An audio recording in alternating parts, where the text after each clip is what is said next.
سلام، وقت همگی بخیر. میخوایم با هم ترشی گردو درست کنیم.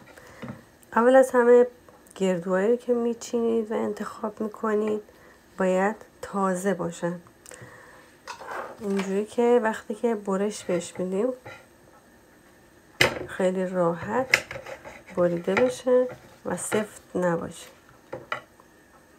این صورت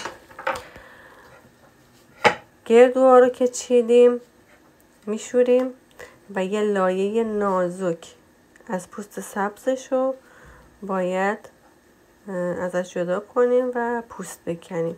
کامل سبزش رو نمی کنیم، یه لایه بسیار نازکی ازش رو فقط پوست میکنیم. خب وقتی که پوستش رو گرفتین به این صورت در میاد. حواستون باشه حتما برای پوست گرفتن دستکش بپوشین، چون که دستاتون سیاه میشه. خب اینا رو میشوریم و باید بذاریم که آب بریزیم روش و بذاریم جوش. گردوها رو میریزیم توی قابلمه و میذارید به جوش بیاد. و از زمانی که به جوش میاد باید 15 دقیقه بگذره. خب بمون به جوش اومده و بهش اجازه میدیم تا کمی پخته بشه. اینکه پوستش رو میگیریم و میجوشیمش باعث بشه که تلخی گردو گرفته بشه. بعد از اینکه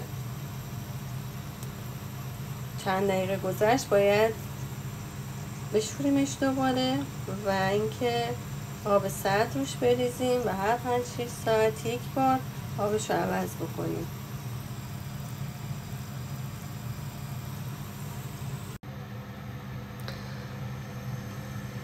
گردوها رو میشوریم، چند بار با آب سرد میشوریم تا زردش از بین بره. بعد توی ظرف میذاریم، آب سرد میریزیم روش و 5-6 ساعت یک بار این آب رو باید عوض کنیم. اینقدر آب رو عوض میکنیم تا دیگه آب زرد نباشه.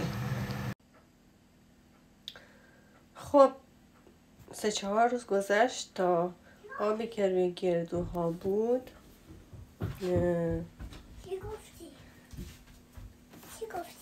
شفاف شد و اینکه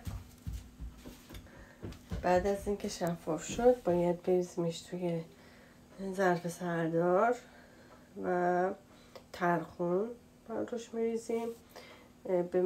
برای این مقدار گردو 2 قاشق چای